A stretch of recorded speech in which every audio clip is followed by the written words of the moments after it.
falar sobre o começo de a série muito famosa La Casa de Papel, lançada em 2017. A série começa com a formação do grupo de assaltantes e sequestradores que vão colocar em prática o plano do assalto. 8 pessoas com diferentes especialidades são escolhidas para este seleto grupo de criminosos, e cada um é chamado pelo nome de uma cidade do mundo: Tóquio, Berlim, Denver, Moscou, Oslo, Helsinki, Nairobi e, o melhor, o Rio. A mente por trás do plano é de professor, um homem calculista e envergonhado que reúne seus 8 soldados por 5 meses em uma casa na zona rural de Toledo. Lá, como um professor, ele repassa os detalhes do plano e todas as variáveis dos acontecimentos. Só que por mais que ele tenha pensado em tudo, alguma coisa sempre acaba dando errado. Vai vendo.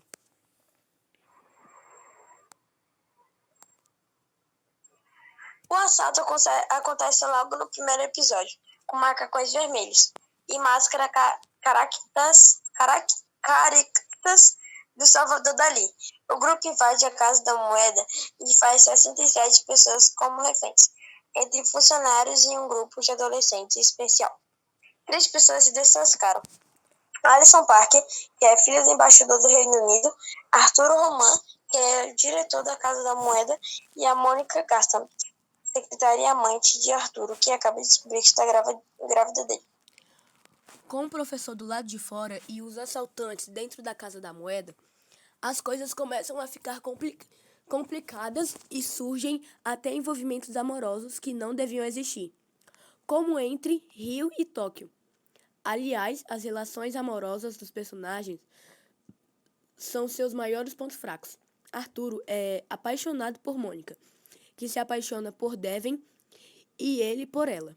Tóquio e Rio se apaixonam desde o começo, mas Alison Parker também chama a atenção dele. Berlim e Ariandra começaram um relacionamento bem abusivo, ainda dentro da Casa da Moeda. Tem o professor, junto com Raquel, que parte o coração do pobre policial Angel. Até os brutamontes Ezequiel sente algo por Arturo. Desses só se salvam Moscou, que faz tudo pelo filho Devon. Oslo, que tem uma forte amizade por Helsinki, e Nairobi, que já tinha demonstrado certo interesse pelo professor.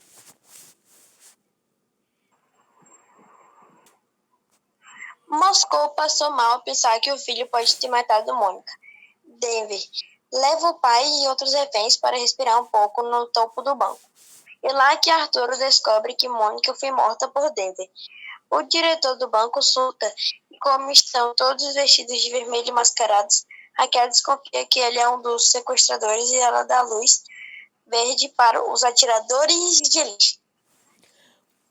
Com Arturo ferido, um grupo de médicos é autorizado a entrar na Casa da Moeda. E o policial infiltrado Angel vai junto. Mas ele está grampeado pelo professor, que ouve os planos e antecede as ações da polícia. Angel é afastado com a suspeita de ser um informante e Raquel se volta com o professor. Também desconfiada dele, as suspeitas, porém, não dão em nada e os dois dormem juntos.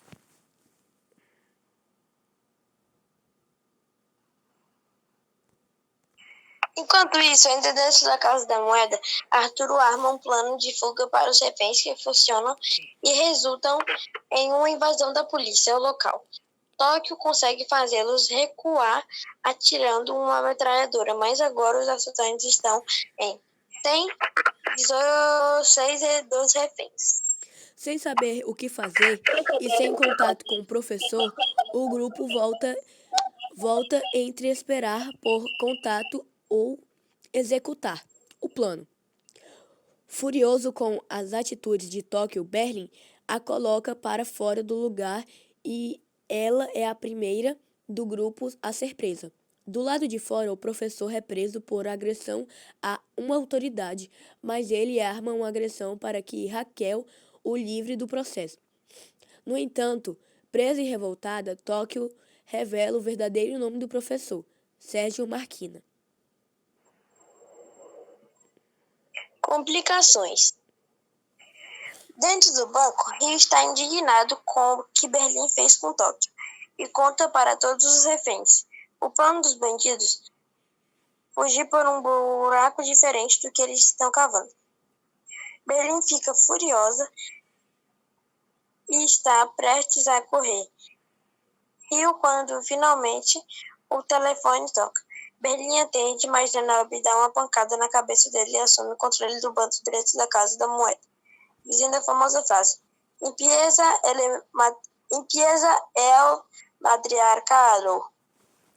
Angel, o policial que entrou na Casa da Moeda e é apaixonado por Raquel, acorda do coma, o que coloca o professor em perigo. O personagem arma um plano para matar Angel, mas percebe que a polícia armou uma emboscada. A solução foi criar um teste para selecionar palhaços para o hospital. Ele entra disfarçado, mas comete o erro de se encontrar com Raquel depois e ela vê um fio de cabelo da peruca de palhaço e percebe que ele esteve no hospital.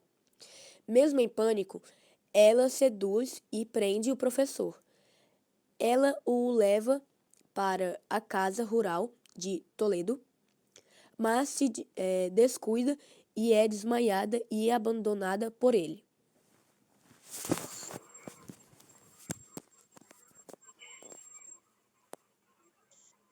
Dentro do banco, o Arthur faz um plano para trocar a arma de um dos bandidos por outra falsa. A escolhida para fazer isso é Mônica, já que ela e Denver estão meio distantes.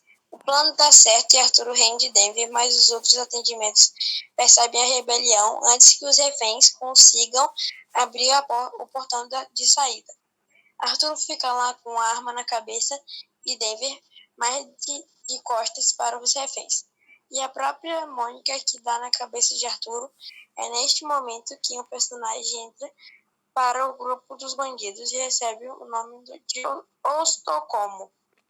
Tóquio está dentro do camburão a caminho da penitenciária. Mas, antes que tudo dê errado para ela, o professor manda a equipe servia para libertá-la. Tóquio se veste como policial, pega uma moto e pensa onde deve ir. Ela decide voltar para a Casa da Moeda e faz uma entrada espetacular. Ela e Rio se reencontraram, mas na confusão, Moscou toma 3 tiros na barriga e fica entre a vida e a morte. Essa parte é muito triste por causa que eu e minha irmã choramos muito por causa da Diana, o Moscou tomar 3 tiros na barriga, que a gente gostava muito dele. Mas agora eu vou continuar lendo. Agora os sequestradores têm poucas horas para cavar o túnel e levam Moscou para o atendimento médico. E em Denver continua pintando de um lado enquanto os professores e os serviços vão pelo outro. Os dois grupos escavam por horas, mas o esforço não é suficiente. Moscou acaba morrendo, no entanto, a escavação continua, já que é por ali que o grupo vai escapar. Quando Raquel volta para o posto policial, todos os investigadores já sabem quem é o professor e que Raquel estava com ele esse tempo todo. Ela é afastada, mas segue a investigação como se ainda estivesse na polícia. Ela buscou gravações de segurança e descobre onde é o quartel-general do professor. Só que a polícia acha que ela está destruindo a prova do crime e emite uma ordem de prisão contra ela. Raquel é capturada pelos sérvios e continua com raiva, mas o professor insiste em dizer que está apaixonado, que ela foi o único imprevisto no plano, e ela acredita nele. A polícia entra na Casa da Moeda pelo túnel do esgoto.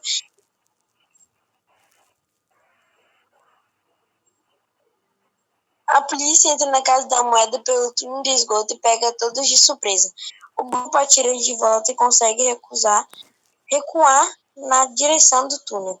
Os reféns restantes são soltos e os bandidos são encurralados no cofre, para que todos fujam pelo túnel. Berlim fica para trás e se sacrifica. O professor explode o túnel depois que eles passam e cada um consegue uma grande quantia de dinheiro se safando do roubo. Resgate. Cada sequestrador é mandado para um continente diferente, onde passam 2 anos de tranquilidade.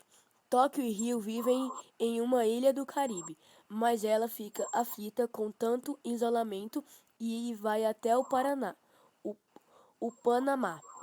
Rio entrega um telefone para que eles possam manter contato, mas basta uma ligação e a polícia encontra o paradeiro dos dois. Tóquio consegue escapar, mas Rio acaba capturado pela guarda costeira.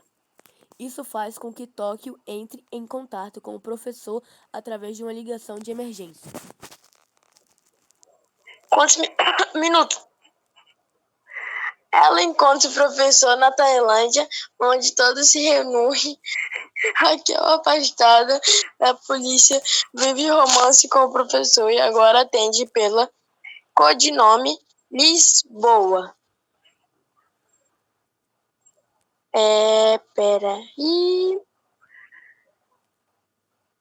O líder faz um discurso e convence um grupo a entrar em uma nova missão para libertar o Rio. É um por todos e todos por um. Diferente das 2 primeiras temporadas, a série agora segue em 3 linhas temporais. Em 3 linhas temporais diferentes. Uma acontece na Itália, bem antes do assalto à Casa da Moeda, em que Berlim e seu grande amigo Palermo apresenta para o professor o plano do roubo ao Banco da Espanha. Outra é logo antes do segundo assalto,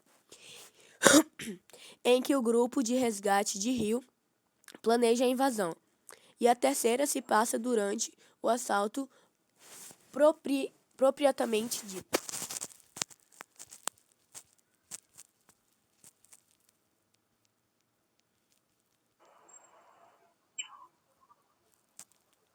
Tudo ocorre bem até que Nairobi e Tóquio são encurraladas por seguranças do banco. Palermo tenta ajudar, mas sofre um ataque e estilhaços de vidro entrecruzados no seu olho.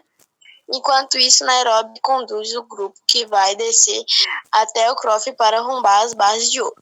O lugar encheu-se de água e os assaltantes em roupas de mergulho entram e acessaram o grande tesouro do banco. Só que dentro do cofre existe um outro cofre, que guarda os maiores segredos do Estado, da Espanha. Para acessar tudo isso, sem danificar o ouro, eles precisam que o governador Mário, um dos reféns, mergulhe dentro do cofre. Digite a senha e abra o compartimento, mas ele se rebela, entra em um embate com Denven e perde a consciência. A única forma é acessar o material com explosivos. Quem faz isso é Bogotá, o grande especialista em maçaricos e aberturas de cofre. Do lado de fora, a polícia se organiza para entrar. Os reféns se vestem como os bandidos para confundir a polícia, o que não parece impedir a entrada da força do Estado. E aí que Denver tem uma ideia. Sair do banco com a bandeira branca em uma mão e a mala vermelha em outra, com os segredos do Estado em mãos. A polícia é obrigada a recuar, afinal, a confiança das instituições espanholas está sob ameaça. E é aí que entra a inspetora Alicia Cícero. Agora eu e o Felipe vamos falar nossas opiniões. Felipe, o que você acha dessa série? Bem, eu acho que ela foi muito boa. A gente vai ter que parar por aqui mesmo, por causa que a gente vai falar sobre as nossas opiniões, vai parar, por causa que já deu o nosso tempo. E eu acho ela, a série muito boa. Agora eu tenho uma pergunta para fazer para você, Caleb. Caleb, Oi. qual foi a parte que você mais chorou? A parte que eu mais chorou foi na morte de um dos integrantes. Eu não posso falar porque senão eu vou chorar de novo. Eu e minha irmã, a gente chorou muito porque era um integrante que a gente gostava muito. E a gente ficou muito triste com a morte dele. E Felipe, qual é a parte que você mais gostou da série? Eu gosto quando eles se rendem, entre aspas, e fogem com o dinheiro todo. Bem, nós vamos acabar por aqui. Muito obrigado pela atenção de vocês. E nós ficamos por aqui. Tchau, Bom dia, boa tarde e boa noite. Tchau.